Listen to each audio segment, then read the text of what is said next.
This week on Weekend Popcorn, the third episode of Weekend Popcorn,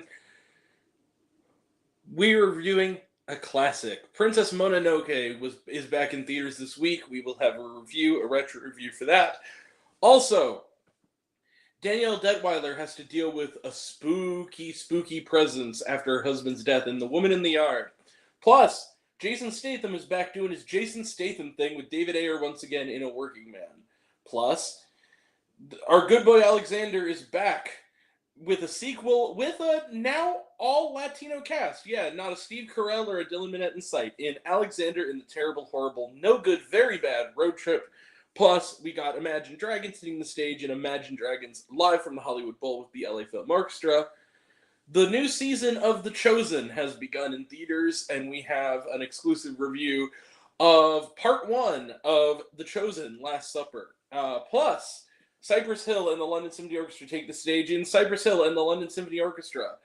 The Black Sunday Live at the Royal Albert Hall. Plus, we also have, it's Bollywood time, everybody. We have a review for Sikandar, the film just released just in time for Eid. Plus, March is now over. We are entering the second quarter of 2025, and we are going to take a quick look at the best and worst films for the first 3 months of this year that have just ended. So that's coming up on a very special episode of Weekend Popcorn. Welcome. It's me, Grant, the movie and TV guy. Welcome to Weekend Popcorn. This is our third episode. Now, just a little bit of housekeeping before we begin. We have a packed week, kind of 2 weeks coming up, so we might have to delay episode 4. We might have to have another week, another dead week next week. We might have to do episode 4 in 2 weeks. Just an FYI. It'll be a packed show. It'll be a bumper show like it was last time, but I don't want it to be that way. But basically what happened was it would have been on Tuesday, except I was invited to an advanced screening of a film, and I want to take advantage of that. A free advanced screening of a film. And I didn't sign an NDA yet, so I guess I can tell you what the film is. It's Drop, the latest Blumhouse film. I'm going to see that Tuesday night at a pretty sick-ass theater in St. Louis. Thanks to Blumhouse for setting up that screening. That was very cool of you. I'm going to be traveling a good ways for it, so hopefully Drop is as worth it as I've heard it is out of South by Southwest. But now, that being said, yeah, it might take a couple weeks, but we'll have a packed show, including the second and third parts of The Chosen. We will have seen them both by then. So just stay with me, stick with me, hang in there. We will try to do a show next week, but if we can't, it will be no later than 2 weeks from now. So, yeah. Hi, everyone. Welcome to the show. This is our third episode, and let's just jump right into it. This is going to be a quicker show this week than it was last week, or especially the week before. We have a relatively short show this week. Not a lot of movies to review this week. It was pretty quiet, and a lot of them are, pretty easy to review. So, let's get going. Our first film here is retro review time. Princess Mononoke. Princess Mononoke is directed by the great Hayao Miyazaki, and it's back in theaters in 4K and IMAX. Let's talk about it. So, it is a classic, originally released in Japan in 1997 and the US in 1999. This is not my first time seeing Princess Mononoke. I've seen it many times, but this is my first time seeing it theatrically and subbed. I have only seen the dubbed version, the Miramax version on DVD, so this was a particular treat. What is Princess Mononoke about for the few who don't know? While seeking to cure himself of a curse, young warrior Ashitaka stumbles into a conflict between the people of Irontown and Princess Mononoke, a girl raised by wolves, who will stop at nothing to prevent the destruction of her home. Yeah, so this is an early classic from Hayao Miyazaki, who of course did films like Spirited Away, go on to do films like Spirited Away and Howl's Moving Castle and Ponyo, The Boy and the Heron, which was on our best of list back in 2023. The Wind Rises, so many great movies. And previously did things like My Neighbor Totoro, Kiki's Delivery Service, among others. So Porco Rosso. So this is his classic film. It's back in theaters, and what more is there to say than Princess Mononoke is excellent? This is a deeply, deeply fantastic movie. It's moving. It's thoughtful. It's beautifully animated. Themes about nature and humanity and how they collide still resonate to this day. It's still very much to this day.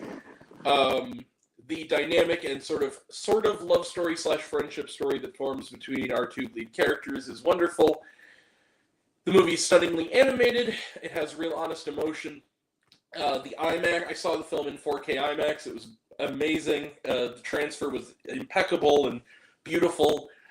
This is just a lovely film. It's a powerful story. However, it's not for children, and I should point this out because somebody brought their children. They were in the front row. One of whom was about 5.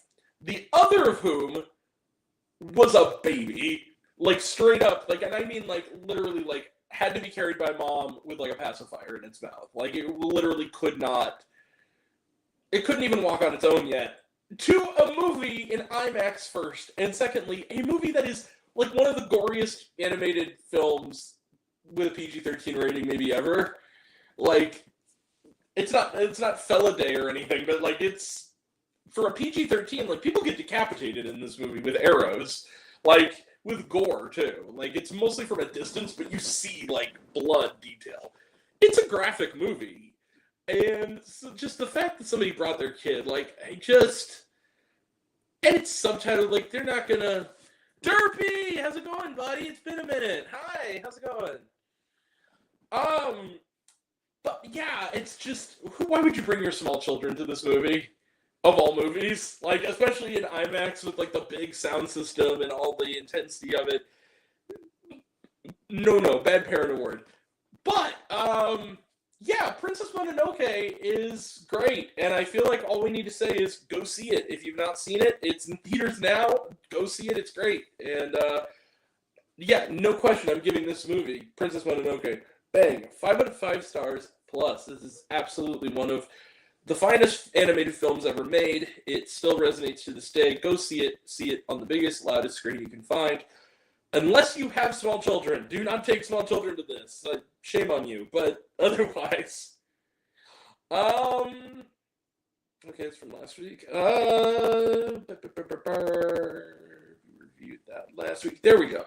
Okay, trailer trash. Let's talk some trailer trash. Lilo and Stitch. We talked about it. Looks good. The Legend of Ochi. Talked about it. Looks good. Demon Slayer the movie, Infinity Castle. Apparently out of CinemaCon. It's coming out in September. Cannot wait. Love Demon Slayer. Colorful Stage the movie. A Miku who can't sing. This is the Hatsune Miku movie. It looks fun. It looks fun. I know a little Hatsune Miku. I think we're seeing that not next show, but the show after, maybe? I think. Yeah, I think so. So we'll talk about it then. How to Train Your Dragon. Talked about it. Looks good. And a Minecraft movie. Talked about it. Looks good. We will be reviewing it on next week's show. Or next week or 2 weeks from now's show, possibly. But we'll talk about it next time we see each other. And, yeah, was there shawarma? No, there was not. All right. That is it. We now move on to the next film, and, yeah.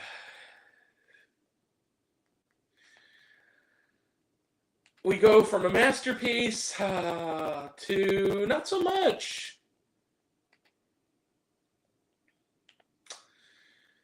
You know what time it is, all. You know what time it is. I'm pretty sure, if I'm not mistaken, yes, this is the only time we're going to have to do this. Thank God. Oh, we needed a win.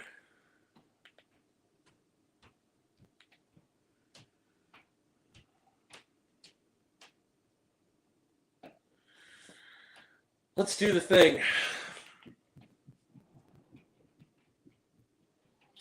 this video is for Cassie because she wanted me to say something in Boston, like in my Boston accent. So here it goes. Hog the cod and how the god. That was a long way to get to this joke. So yeah, the woman in the yad. It's Angry Grant time, everybody. The woman in the yard. The woman in the yad with Smat Pack is directed. No, I refuse to call it what they want me to call it. It's The Woman in the Yard, goddammit. The Woman in the Yard is directed by Wame Colette Sarah. I hope I am saying that correctly. A director who should know better. A director who's consistently made like solid entertainment. Easily his worst film. Previously did films like House of Wax, which was not great, but okay. Orphan, which is awesome. Unknown, which was cool. Nonstop, which was awesome. Run All Night, which was awesome. The Shallows, which was awesome. The Commuter, which was alright. Jungle Cruise, which was fun. Black Adam, which was fun. And Carry On, which was awesome. So this guy should know better. This is his latest effort. And it's a horror film. It's his return to the horror genre after Orphan. And and it's the latest Blumhouse production. And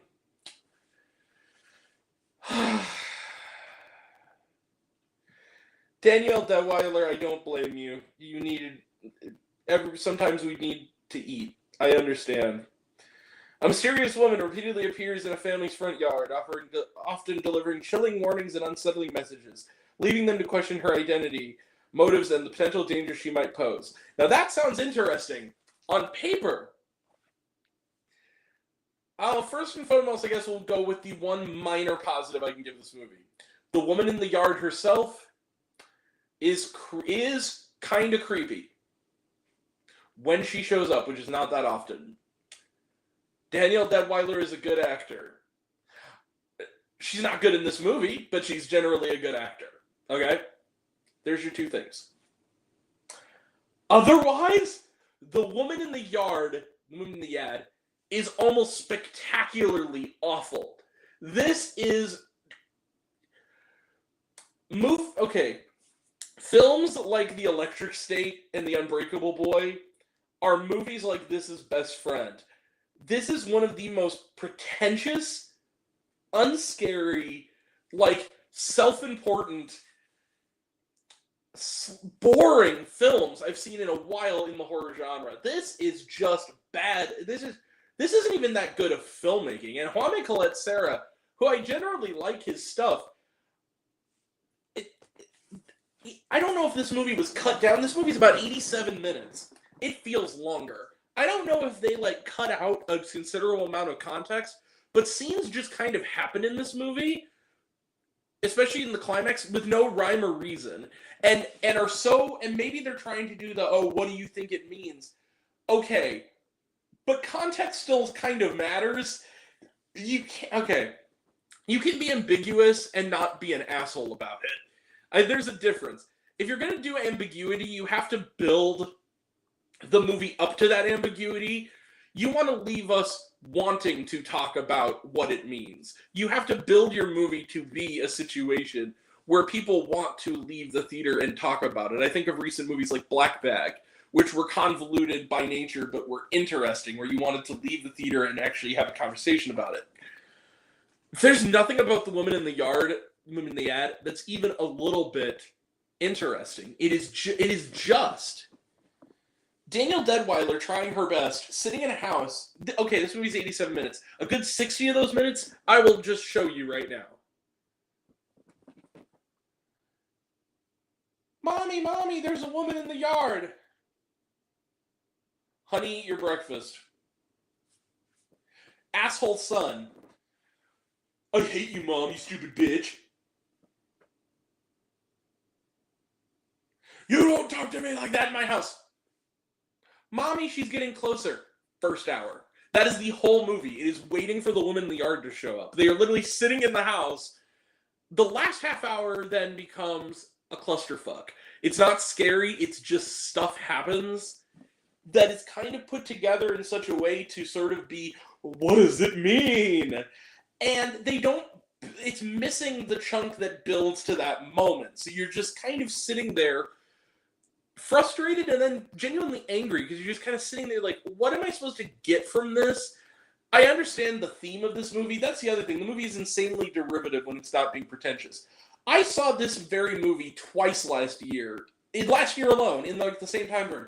Never Let Go, which critics were way easier on than I was, and Hold Your Breath. Two movies that wanted to be metaphorical, but they didn't actually do the work. So it just became frustrating and annoying. This is the same kind of movie. This is in the same category. It wants to be the Babadook so bad. It wants to be Relic so bad. But what it doesn't understand is that those movies were great movies. That even when creepy stuff wasn't happening, there were character development. There was acting going on. There was a depth and writing going on. There were people behaving in ways that felt like human beings behave. This movie is a sledgehammer. It tells you, oh, it's about grief. It's about trauma. Yeah, it's about grief and it's about trauma. So what? Because there's no... Oh, thanks, Savage Game 5, Average Game 5. You're awesome. Thank you so much. I appreciate it. And we're going to keep this going. But yeah, this movie blows. Let's just end it there. It's boring. The kids for the most part are bad. Like, I hate picking on kid actors. I don't blame the actors themselves. I think they were badly directed. The teenage son character in this is like one of the biggest douchebags I've seen in a movie in a while. All he does is kind of emotionally torment his mother, who is grieving, and name calling her and just being verbally abusive, and then turning around and defying her and doing the stupidest stuff related to this creepy woman in the yard. Like, his whole character is a brat. You don't like this kid. You think he's a shithead, and the little girl is just, mommy, wow. It's so bad. It is so bad. It's not scary. It's not emotionally, thoughtful. It's just boring. There's nothing about it. It's one of those movies that when you watch it, it's almost like, do you ever see that movie, The Apparition? It's like one of those movies where at the end you realize somebody wrote and somebody in turn directed this film, and you're like, well, how is this somebody's passion? It just feels like you're making a movie that you want people to be bored at. There's nothing about it that is creepy, or it's the cure for insomnia is what it is. And yeah, I hated The Woman in the Yard. It's terrible. We'll talk about it even a little bit more later when we do our list, but yeah, it's not going to be on the good one. I'm going to give The Woman in the Yard one of these. Yeah, you see it. 0 stars, middle finger of kindness. Fuck this movie. Wame Colette, Sarah, you're a good director. You don't need to lower yourself to this shit. You really don't, brother. Truly. All right, moving on to Trailer Trash. For this, we're going to talk about some movies that, even if they suck, are probably going to be better than the movie that it's attached to.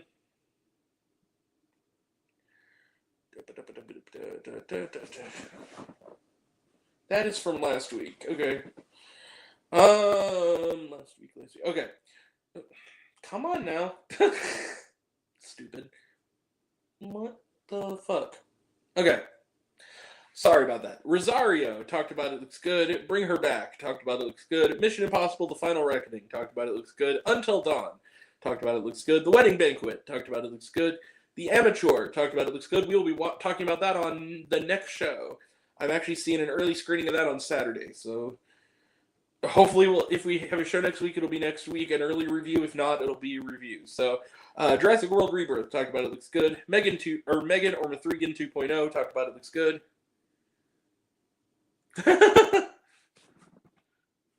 All right.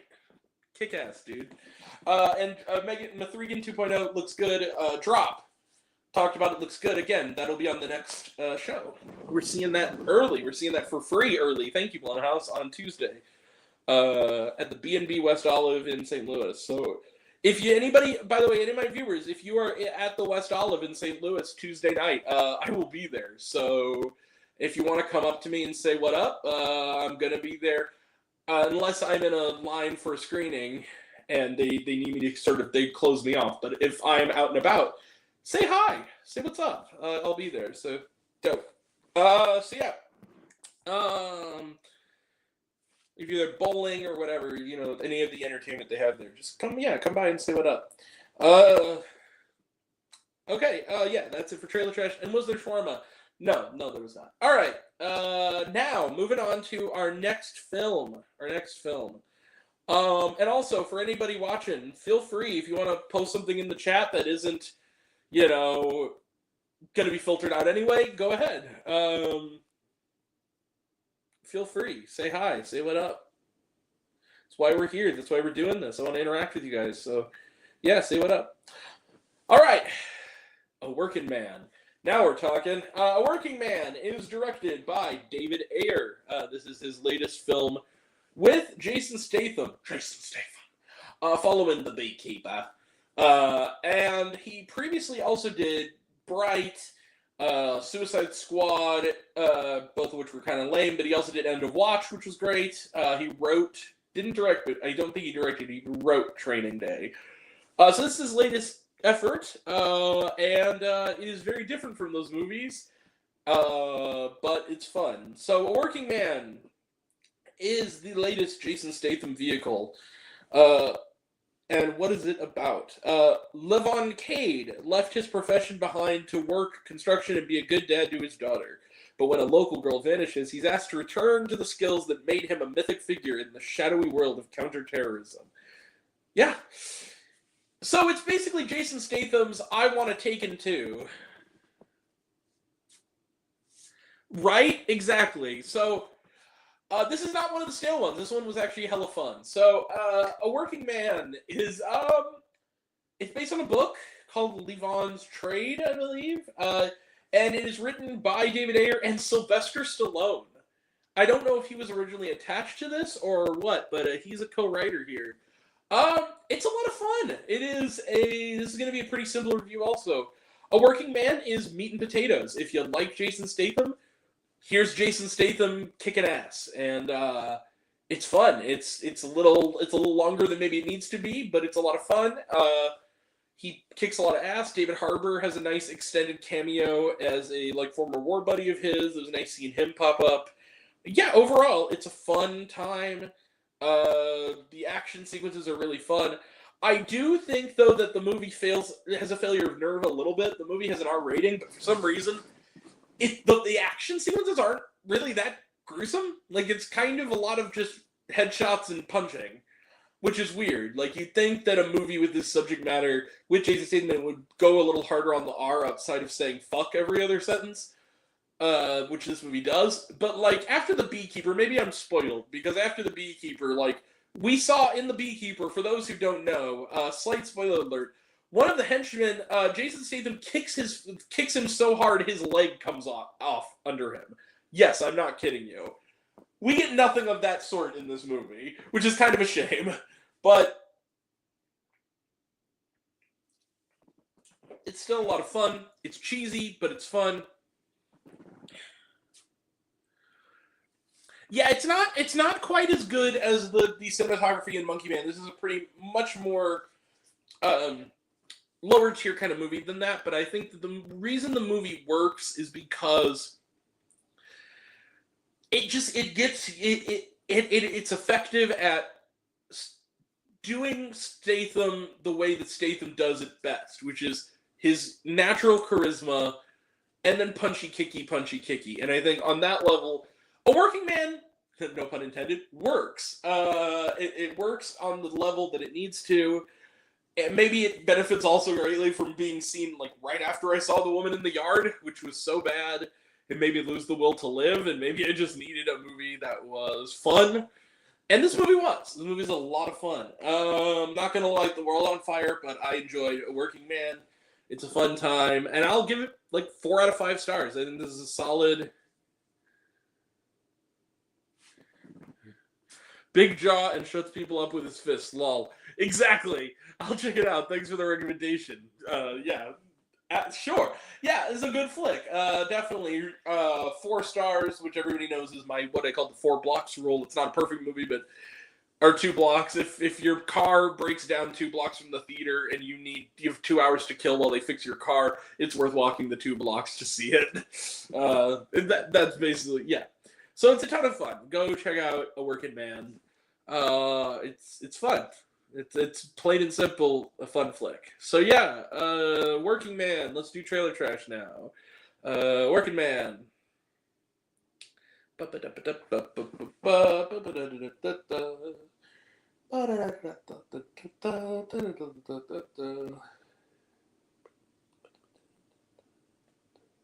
All right. Sinners. We talked about it. It looks good. Mission Impossible: The Final Reckoning. We've talked about it. It looks good. 28 years later. Talked about it. Looks good. That trailer is one of the best trailers I've seen in a while. Jurassic World Rebirth. Talked about it. Looks good. Warfare. Talked about it. Looks good. Again, we will be here on. We will be talking about it on the next show, whenever that may be. The Amateur. Talked about it. Looks good. Again, ditto. Next show. And The Accountant 2. Talked about it. Looks good. That'll be coming up relatively soon as well. And was there shawarma? No, there was not. All right. That's it for that one. We now move on.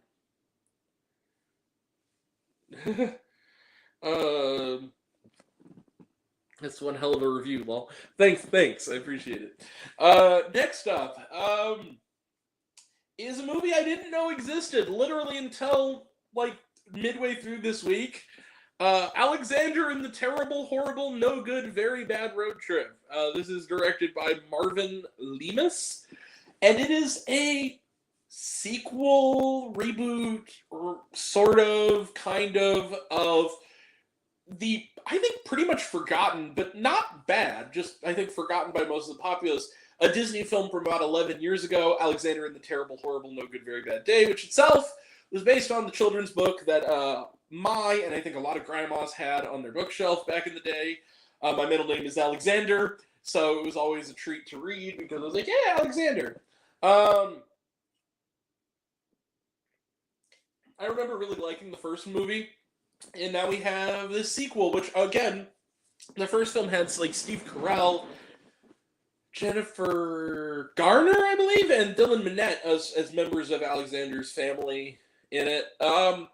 They're not back for this, believe it or not. No, but actually it's an all-Latino cast this time, which is cool. You got Eva Longoria as the mom. The grandpa in this is Cheech Marin. Some other actors whose name escapes me. The dad is the guy from Flamin' Hot. The guy who played like the janitor who creates the Flamin' Hot powder. So, good cast overall. I think I've seen the sister before in something, but I can't put my finger on what it was.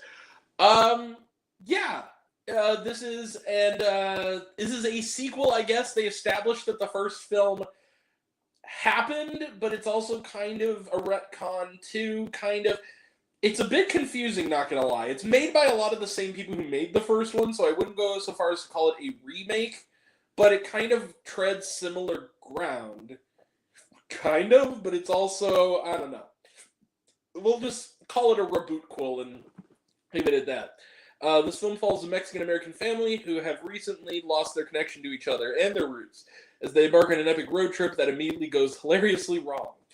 A lot of it, they forget to mention in this, involves a weird artifact that seems to, this like weird sort of, what do you call it, like idol? Something like that, kind of like a little totem thing that is cursed and seems to be following them around, and I thought this was cute. It was all right. Not a lot to say on this one. Again, this is a sweet family movie. It was harmless. It was never really funny, but it was kind of, you made me smile quite a few times. There's some nice little cameo. There's a cameo by Michelle Buteau that was funny. It's the sequel to Alexander the Terrible, Horrible, No Good, Very Bad Day. I don't think it's quite as good as the first one. I don't think it's quite... Either of them are quite as good as the book, but it works. It's cute. Harvey Guillen, also from What We Do in the Shadows and Companion. He has a nice little bit part. Yeah, it's just kind of... I enjoyed it while I was watching it. It was actively a charming movie, and I will probably not give it a second thought in a month. But that's fine. And it works, and I think that if it was in theaters, which it's not, might have to skip, but thanks for the overview. Yeah, if this was in theaters, especially if you had young kids, It's a matinee, and that's what I'm going to give it. I'll give Alexander and the Terrible, Horrible, No Good, Very Bad Road Trip 3.5 out of 5 stars. I don't think it's anything terrible. I just think it's just like, yeah, it's cute. It works. It works as a family movie. It's not in the upper tier. It's not like the Penguin Lessons. It's not,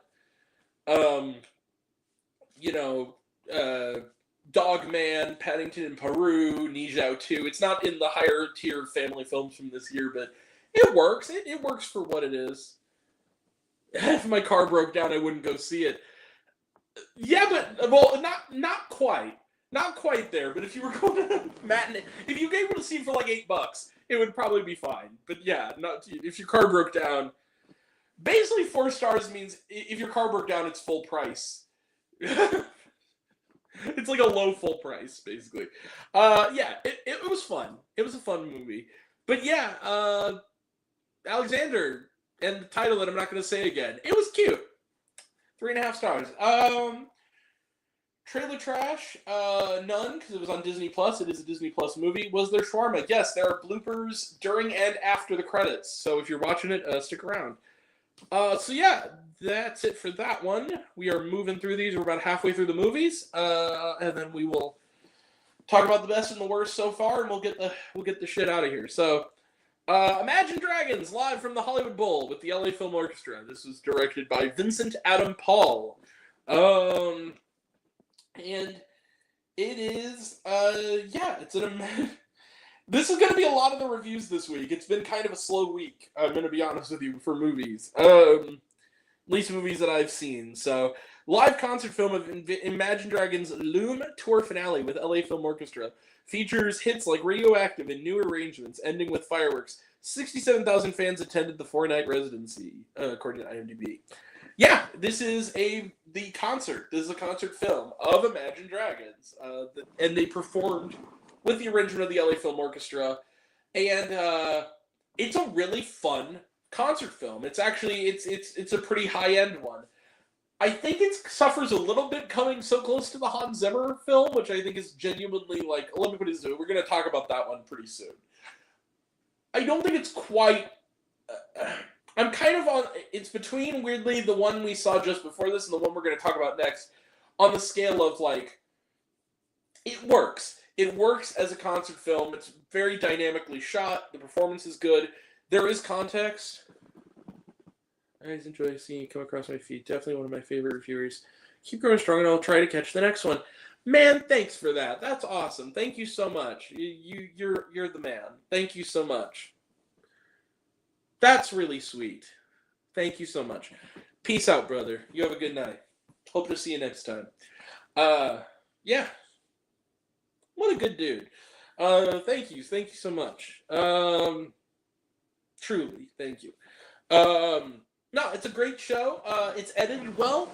I think that the camera angles mostly work. There's some really lovely moments. I think that Dan Reynolds is just a really nice guy. So it's just nice seeing him like pay tribute to like a kid who is dying of cancer, and they perform a song for him and stuff like that. And there's not a lot of frills to it. It's mostly just the concert, but there's enough substantive moments that kind of elevate it above the standard to make it absolutely worth seeing in a theater. I don't know if it's going to have any more theatrical screenings now. I think it was like a one-day thing. It'll be available somewhere. So yeah, give it a look. I'm gonna give Imagine Dragons live from the Hollywood Bowl with the LA Film Orchestra a low one of these. Bang, you see it. 5 out of 5 stars. This is for what it is. It works. It works very, very well. If you're there to see an Imagine Dragons concert, you get one, and it's good. So yeah, Imagine Dragons live from the Hollywood Bowl with the LA Film Orchestra. 5 out of 5 stars. Let's close the book on it. Trailer trash. None, surprisingly. The movie just started. Was there shawarma? Yes. There is, I believe, yes, there's extra footage that runs through the credits, and then after the credits, there's even more extra footage, so stick around. But yeah, that's it. Now we move on to our next, which is kind of bridges the gap between what is a movie and what is a television show, but we'll talk about it anyhow. The Chosen, Last Supper Part 1. This is directed by Dallas Jenkins, who, of course, has done The Chosen before. And before we begin, I feel the need to say what I think of the rest of The Chosen. I've seen the first 4 seasons. I like it. I'm not the most religious fella in the world, but I've, of course, become kind of close with some of the people who have worked on this particular series. And I've become kind of a convert to the show. I like it. I think it's a good story. I like its grounded take on this kind of story. I like it so far, and I continue to. So yeah, Jesus rides into the holy city as king, but finds his father's house has been turned from a place of prayer into a corrupt market. As the Jewish high priest schemes against the would-be Messiah, Jesus strikes first, turning the tables on religious corruption. Yeah, this is the beginning of season 5, and this is the Last Supper arc. Much like last season, it's going to start in movie theaters before eventually going to Amazon Prime. This is going to be part 1 of 3. The other 2 parts we will probably talk about on next week's show because I'm going to see both of them. And this covers roughly the first 2 episodes of the new season, which are relatively feature-length episodes. It's a 2-hour, 10-minute film presentation of them. With a little behind the scenes at the beginning. I like it. I liked it. I thought it was a really good start to this new season. My review is a little more tepid on this one just because it is still early on. We still have, several hours left of it. But I think that it is, if you're a fan, this is kind of a weird one in that if you're a fan of The Chosen, you're already seeing this, so there's no reason to really go there. But if you're not, weirdly enough, if you have somebody who's never watched the show, it does work kind of as a standalone. There are certain contexts that they fill you in on, so you're not entirely in the dark on it. I liked the structure. I liked the way that it kind of starts. Each of the 2 episodes start with the Last Supper segment and then flash back after the opening credits. I think that was a cool choice. Yeah, overall, I really enjoyed this. I thought it was cool to see this on the big screen. This is one of the few shows that I actually do think benefits from the big screen treatment. It looks cinematic. They clearly used their crowdfunding very, very well here. I think that the key to this series and its success is Jonathan Rami, who plays Jesus. I think he's actually a really good actor, and I think he brings a lot. And I'm not just saying that also because apparently he watches this channel. And you might be watching this. Hi, Jonathan. How are you? No, he really is a good actor, and I think that this show does stuff that I think a lot of faith-based things that are lesser, including the movie The Last Supper, which we reviewed on last week's show, does poorly, which is you don't ever see Jesus as a human being along with being a Messiah. And I think that he brings this character down to earth and makes it so that you understand why he had people who wanted to follow him. That really works, and I think that his performance elevates this even further. Again, my issues with this thing mostly come from the fact that it is episodic by nature because it is a TV program and it's the beginning of the season. My score might up as the season goes on and I see the larger context, but for now, The Chosen Last Supper Part 1 is absolutely worth seeing on the big screen. I'm going to give it 4.5 out of 5 stars. I think this is a solid, entertaining addition, especially for those who know the show. It's a good film / compilation. It works, and 4.5 stars. It's good, so go see it. It's made by some pretty cool people too, so go check it out. The Chosen, Last Supper Part 1, trailer trash. We have a single trailer, Light of the World. We talked about this in our review of the Last Supper movie. Looks okay, but it is sort of interesting that there's a lot of the Last Supper, crucifixion, resurrection stories this Easter season. I don't know what that's about, but maybe it's because it's Easter season. Probably that's why. And then, was there shawarma? No, there was not. But right before the credits, there is a preview of what's coming up on the next part. So if you're there with the intention of coming back, stick around. So yeah, that is it for that. Also, before we go any further, I wanted to, for those who don't know, give some news. Coyote vs. Acme is going to come out. Apparently, Ketchup Entertainment finally, bless Ketchup Entertainment, but they finally bought the rights, so it's going to come out next year. So that's a victory. So I'm very proud of not only myself, but all the other people who stood in the corner of, which is a lot of people. There's a lot of people here, most everyone I know, who stood in the corner of art against corporate greed. So thank you for that. So I'm really excited. I can't wait to talk about that one when that comes out next year. First day I'm seeing that one. So yeah. Moving on. Cypress Hill and the London Symphony Orchestra. Black Sunday live at the Royal Albert Hall. So that it is directed by James Barnes. It's another concert film. We have another one. That's the kind of movies we got this week. Not a lot of new things, but it is showing, I think, tonight and tomorrow and Wednesday maybe, and I think that's it. I think it's going to be a very short run.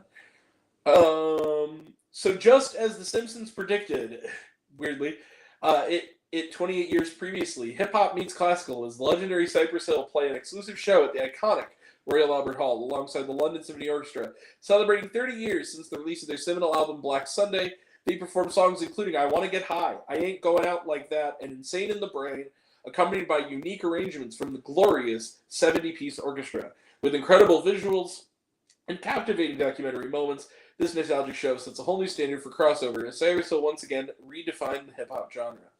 That is true, except behind the scenes, no, not really. That was one of my biggest issues with it. I liked it. It was good. I like Cypress Hill. They're a good act. I liked the orchestras. There is nothing special about this as a film. Not at all. This easily could have been a free concert on TV if you took out all the cussing. Like, this could easily have been a free concert on TV. There's no reason this was like a theatrical movie. However, when they say behind the scenes, there are two quick little clips at the beginning, one at the beginning and one in the very middle of behind the scenes, where they're kind of talking for a minute about, and a lot of it is just, it's such an honor to play with this great orchestra. Okay. The rest of it is just the performance. Now, that being said, I am going to give this a positive review because the performance is awesome. Of course it is. It's Cypress Hill and the London Symphony Orchestra. It's a kick-ass show. There is nothing dynamic about this as a film. Just plain and simple. But the only thing I can give this movie and why it's worth a theatrical trip, and that's why I'm going to recommend it to go to theaters to see it, is hearing that music with surround sound on the big screen. That is what makes it worth it. Otherwise, there's nothing special about this as a film. But I did like it. I'm going to go low on the rung, but it's going to be lower than Imagine Dragons. I'm going to give it 4.5 out of 5 stars. Just because of the music. I think that the music and just the charisma of Cypress Hill as a group carries this over, but there's nothing filmmaking-wise special about this. But it's a good time. I'm glad I saw it. It's 90 minutes. It also doesn't overstay its welcome. It's 90 minutes. It works. 4.5 out of 5 stars for that one. Trailer Trash None. Weirdly enough, again, it's another one the movie just started. Was there shawarma? Yes. There's footage that runs through the entirety of the credits, so stick around. Nothing after, though. All right. That's it for that one. It's our last film of this week's show. Is now Sikandar. This is the latest from our friends in India, latest Indian cinema release. Its opening day was yesterday, just in time for Eid. It was the rare during the weekend opening instead of Friday opening, which is more common. For that very reason, it is directed by A.R. Murugadoss. I hope I am saying that correctly. It stars Salman Khan, the great Salman Khan, who we last talked about in the movie Tiger 3, I believe. After his deceased wife's organs are donated to 3 different people, a bereaved man sets out to meet them and change their lives, but a corrupt politician stands in the way. Yep. Okay. Here's what it is about Sikandar, alright? When it's an action movie, this movie kicks ass. There's an early scene, especially early on, where somebody uses a, jacket in a fight scene. That's awesome. When this movie is a drama, though, it is the most ridiculous story. As a, narrative, you talk soap operas, and I love soap operas. This is some melodramatic stuff. It's his wife dies whilst pregnant, of course, because women always get short-shifted in these movies for some reason. Her organs are donated, and he forms a friendship with a little boy who has his lungs. This is basically. Do you remember that movie? This is a really deep cut. They used to air on the Disney Channel on occasion called "Searching for David's Heart" or "Return to Me." It's literally "Return to Me" crossed with like Death Wish. I don't even know. It's crazy. This movie is so rushed and yet so melodramatic, and yet leads to such an anticlimax. Apparently, the last second 15 minutes was cut from this movie. I feel like that 15 minutes that was cut was needed, because there's moments. It's actually on the shorter end of like recent Bollywood efforts. It's only about like 2 hours 10 instead of like closer to 3 hours. But it feels like something's not there that's important, because like you get to the big climax and like it's over in a second, and there's no real tension. It's a build up to a whimper of a payoff. But that being said, I do think this movie is a lot of fun, both in the sense of its action and just the guilty pleasure quality of like how crazy is this plot gonna get. And the songs are good. The musical numbers, as always, are great, which is the way they are often in these Bollywood movies. But this is not spectacular. This is not Pushpa 2 The Rule. This is not Triple R. This is not Game Changer. This is not on that level, but it's fun. And I'll give it a matinee. I'll give Sikandar 3.5 out of 5 stars. I don't think it's perfect, but it's perfectly fun. And when it's an action movie, it's even more than that. So yeah, that's Sikandar. So 3.5 out of 5 stars. Let's close the book on it, and close the book on the reviews for today. We have one more segment before we call it a night. Sikandar. The Amateur, talked about it, looks good. We'll talk about it next week's or 2 weeks show. Warfare, again, we'll talk about it then. A Nice Indian Boy. This is supposed to come out this week. I don't think it's playing anywhere near me. If it is, I kind of want to see it. It looks adorable, but I don't know if it's going to be it. Kanapa. This is the next big Indian movie with this.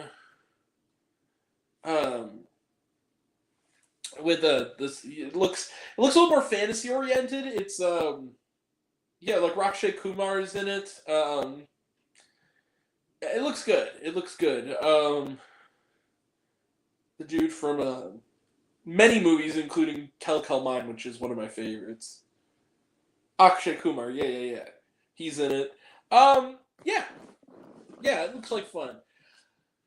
And was there Shawarma? Yes, at the very beginning of the credits, there is a very long musical number, and then nothing in the scrolling credits or after. So, yeah, that's it. Now, we've reached the end of March. And very quickly, we are going to check in and see what the best films and the worst films so far this year are. I actually have a list. There's no honorable mentions, but there's a few movies. Those films in no particular order that I think definitely you should check out. This is like films I highly recommend. Number 30, Game Changer. Really fun Bollywood flick. 29, Brave the Dark. This is a lot better than it had any right to be, starring Jared Harris. 28, Love Me, a movie that a lot of people, I think, were harder on than I, but I was really, really mesmerized by. Kristen Stewart and Stephen Yeun. Really terrific. Becoming Led Zeppelin is 27. This is a really awesome documentary. It's a lot of fun. Great music. One of Them Days is 26. This is one of the funniest movies so far this year. Very, very funny. Very pleasant surprise. Sort of a female variant on Friday, but a lot of fun. Keke Palmer and SZA are terrific. 25, Sly Lives, a.k.a. The Burden of Black Genius. A really terrific a really terrific music documentary by the great Questlove. It is the latest of his films. Speaking of Questlove, my number 24 is a film that is technically a TV movie, but it is also directed by Questlove, and that is Ladies and Gentlemen, 50 Years of SNL Music. This is a film, goddammit. This is a great, almost 3-hour-long doc on the history of music at Saturday Night Live. Really detailed. The opening scene. If you're not hooked by that opening scene, you might not be human. That's 24. 23, a movie that maybe didn't need to exist, but damn it made me cry. Bridget Jones, Mad About the Boy. The fact that this didn't get a theatrical release in the US kind of made me sad. 22, Hard Eyes. Just a whole lot of fun. Really fun slasher flick. 21, a lot of people will not even care to watch this, let alone like it as much as I did. Baby Invasion, the latest from Harmony Korine. I like this guy's movies. I like his weird out there stuff. 20, Ash, one of the most mesmerizing sci-fi horrors I've seen in a bit, from Flying Lotus. 19, The Rule of Jenny Penn. A lot of people disagree with me. This movie is just delightfully twisted in the best possible way. Number 18, Bring Them Down, from MUBI. Christopher Abbott and Barry Keoghan are great in this movie that is kind of flown under the radar. This really terrific Irish thriller, dark comedy, bleak melodrama about, machismo that really, really works and goes to really dark places, but does it in a way that is really thoughtful and powerful. Number 17, Novocaine. It's one of the biggest blasts I've had at the theater all year. I've seen it twice now. I love it. Jack Quaid is so much fun in the movie. Really, really solid flick. Number 16, The Monkey. Look, a lot of people hate this movie. I can't. I love this movie. I've been quoting this movie constantly since I've seen it. I love Osgood Perkins, and I love this film. Number 15 is a terrific film for the whole family, just like The Monkey. No, I was kidding. Paddington in Peru. It's not as good as Paddington or Paddington 2. Still terrific. Actually, it's about as good as Paddington 1. It's not as good as Paddington 2. Still terrific. It is the lesser among equals. So there you go. Number 14 is a movie that also not a lot of people love as much as I do, but this really, really captivated me. The Last Showgirl from Gia Coppola. Pamela Anderson's performance is so good in this. It's a comeback performance of a lifetime. Number 13 is a movie that, again, flew under the radar. It is now available to rent at home. Please check it out. My Dead Friend Zoe. This movie kind of came and went, but it is wonderful. The cast is terrific, and it's a powerful story that finds its power with a certain irreverent sense of humor that I really admired. Number 12 is now the highest-grossing animated film of all time, and it deserves to. It's awesome. Mi Zhao 2. I've still not seen the first one, but I absolutely adored this movie. The emotion of it, the action. It has some of the best 3D I've ever seen in a 3D movie. There, I said it. The 3D. I saw it in 3D, and it was amazing. This is a Chinese film, a Chinese language animated film, it is just it's a true epic. It's 2.5 hours. It's animated. Take the family. It's almost too much of a good thing, but it's so much fun. And you've already heard the internet go nuts about this movie for good reason. The hype is real. This movie's awesome. Number 11, speaking of awesome animation, The Day the Earth Blew Up, a Looney Tunes movie. I have now seen this movie twice. It warmed my heart to see this movie this way, a movie like this on the big screen again. Really got my inner child kind of beaming. It is just a wonderful, wonderful thing. Please do more of these kinds of films. We need them. Number 10. You can't get enough Robert Pattinson. Mickey 17 is my number 10. Look, another movie that is a bit controversial. I don't care. This movie is smart. It's funny. It's fucked up. It's weird. It is un film de Bong Joon-ho. And if you don't like that, well, too bad. It's a lot of fun. Number 9 is the first of 2 films directed by Steven Soderbergh. There's your clue on my top 10. Black Bag. This was a really, really smart, really, really fun dark spy comedy that was marketed like a thriller. It's really not that much of a thriller, or an action film. But you know what? It's fine. It's spycraft. It's a romance, and it works. And Marissa Abela finally has something cool to do that is worthy of her after the abysmal Back to Black. She's a true scene stealer. She's a movie star. Like, without a doubt. Number 8 is a movie that my jaw was on the floor for about half of, Companion. This movie was so much fun. It came out right at the beginning of the year, and it blew me away. This movie is funny. It's dark. Again, I've seen it twice now. Sophie Thatcher is a movie star. Jack Quaid is a movie star. Megan Suri is a movie star. Lucas Gage is a movie star. Everybody involved in this movie deserves all their flowers. They are fantastic. Companion is a cult classic waiting to happen. I love that movie. Number 7 is a movie nobody saw in this country, which bummed me out. Yet somehow it played at a multiplex near me. Weird. It is a return to form from a great director who had fallen into a bit of a slump, but now is out of it. Number 7 is Seven Veils. This is Adam McGoyan's latest collaboration, first collaboration in 15 years with Amanda Seyfried. It is a powerful story about how we sort of use art to deal with really, really complicated trauma of our past, and it's done with a real artfulness and thoughtfulness and experimentation. And it's not going to be for everybody, but it is for those on its wavelength. This movie is a gut punch of a movie, truly fucked up and truly unforgettable. Number 7, Seven Veils. Number 6 is one of the best concert films I've ever seen. Hans Zimmer and Friends, Diamond in the Desert. Talk about moving, emotionally resonant. It's one of the few concert films where I actually cried quite a bit. This is a powerful journey with a powerful artist who's showing us his art, uncut for nearly 3 hours, and you never once feel bored. This is a beautiful piece of work.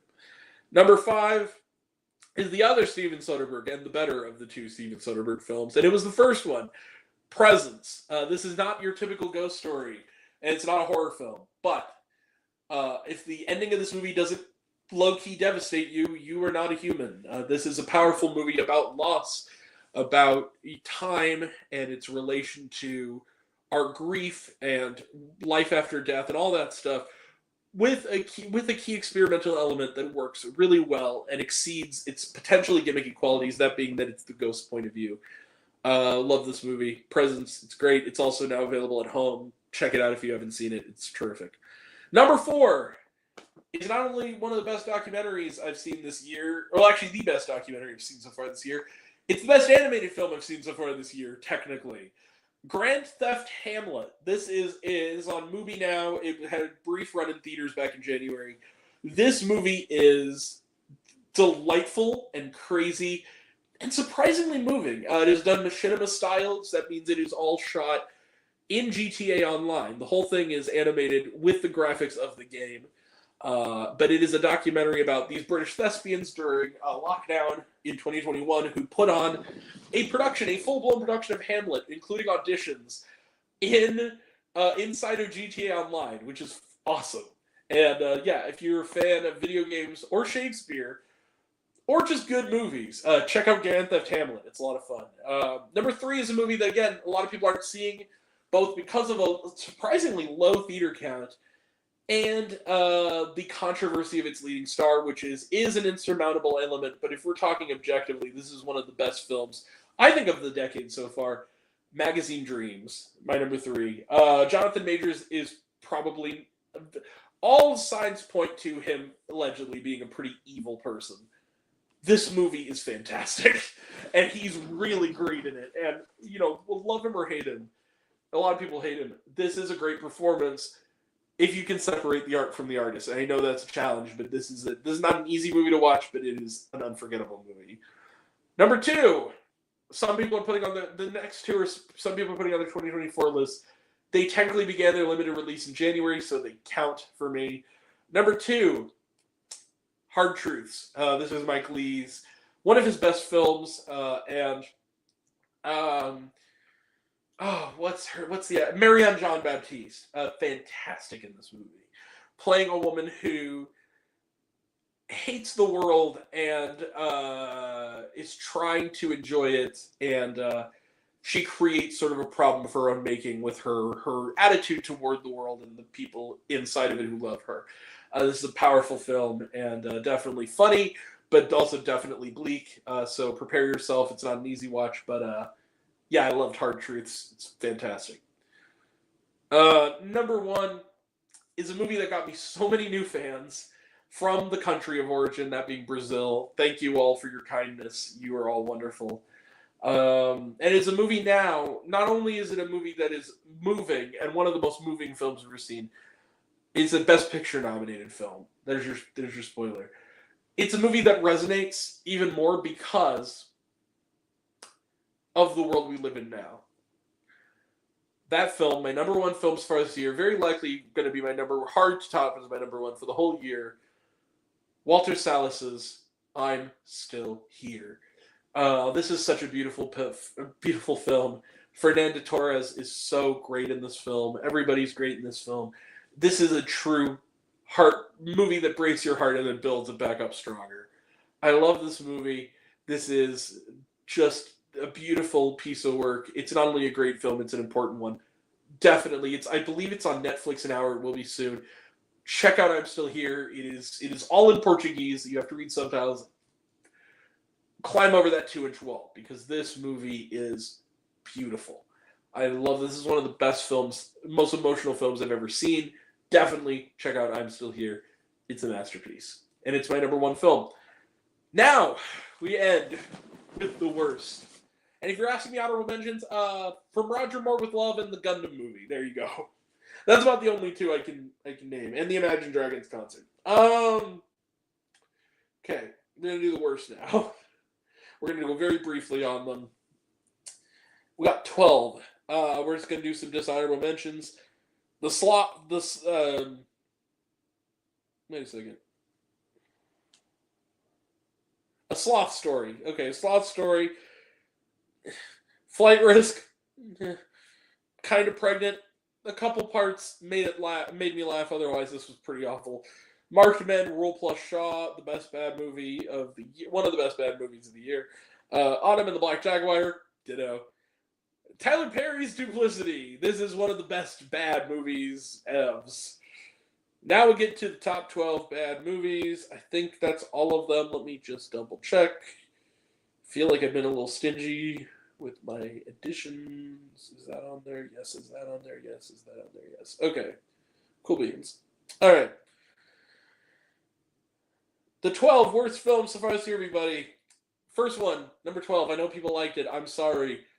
The first one I barely remember. Second one I thought was really dull. Den of Thieves 2, Pantera. Sorry. I didn't like it. Number 11, speaking of Indian movies, Thandel. This movie was so boring. So boring. Number 10, Valiant 1. A war movie that isn't comparable to even a video game cutscene. This movie is dull. It's not exciting. And speaking of Marked Men, stop telling Chase Stokes he's a movie star, because he's not. Number 9, we talked about it earlier, The Woman in the Yard. Just get out of my fucking yard, stupid woman. Number 8, In the Lost Lands. It's so cute. You want to be a thing, and you're totally not a thing. Number 7, No Address. This movie's heart was in the right place, but its brain was on Mars. Number 6, The Alto Knights. Like, all my life, I always wanted to be a gangster. Robert De Niro, Barry Levinson, Nicholas Paglia. I think that's how you pronounce your name. You're all talented. You've all done better movies in this genre. I don't know what the fuck you were thinking. This movie is dull. Number 5, The Last Supper. Not to be confused with The Chosen, Last Supper. Poop. It's poop. Number 4, Peter Pan's Neverland Nightmare. This is one of the most offensive films I've ever seen. It's not the fact that it's Peter Pan. It's the fact that it's incredibly transphobic and homophobic. This movie is ugly, and it is the product of a dark heart. And the fact that it's only number 4 shows how truly unendurable the next 3 movies are. Number 3. Okay, this next movie isn't as offensive as my number 4, my number 2, and 1. But it is offensive in the sense that it truly pissed me off. Number 3 is The Electric State. I heard the rumors. I was ready to go in and give it a chance, but my God, I have not seen such a waste of talent, time, and so much goddamn money. This movie cost $320 million, apparently. What the fuck, Netflix? Just a nightmare. Number 2 is on this list because technically I have to count it as a movie because it was feature length and I saw it projected, but it sucks. I Am Living Proof. Because Jesus doesn't want you to see a doctor, he wants you to trust some charlatan who comes with a tent to your town. Also, the guy's a Trumper and a 2020 insurrection apologist, a January 6th apologist. Yeah, go fuck yourself, bro. Number 2, I Am Living Proof. No, you're not. You proved nothing. What could be worse, you say? Well, my number 1 film is... If there's a worse film than this year, a movie that pisses me off more... I don't know. Number 1, The Unbreakable Boy. This is on a shelf for a long time. I see why. This is autism blackface, as far as I'm concerned. This movie is ugly. It is talk about the product of an ugly heart. This movie is truly mean-spirited and pretentious and cruel, and while wrapping itself in the flag of compassion and love and uplift, and it really made me angry. Fuck this movie and fuck Zachary Levi. I'm done with you, bro. Just you burned too many bridges. Number 1, The Unbreakable Boy. And with that, we are going to end this week's show. Thank you all for watching. Tune in either next week or the week after. We'll have a packed show. We have Screamboat. Speaking of public domain horror, we got 17, the concert film, their latest concert film. Hell of a Summer, The Friend, which is a catch-up. It opened limited last week, starring Naomi Watts. A Minecraft movie, Freaky Tales, The Amateur, The Chosen Part 1, then The Chosen Part 2, Mystery Review, Drop, Warfare, King of Kings, others. So that's coming up. And yeah, that'll be next time. And until then, keep on popping the popcorn. Take care of yourselves. Take care of your mental health. I love you all. And what did you think of this week's movies? Did you like any of them? If you saw them, did you hate any of them? Let me know down below. And until next time, thank you all for watching. Like, comment, subscribe. And hope we'll see you again for episode 4, whenever that may be, relatively soon. So thank you all, and take care. Good night, everyone.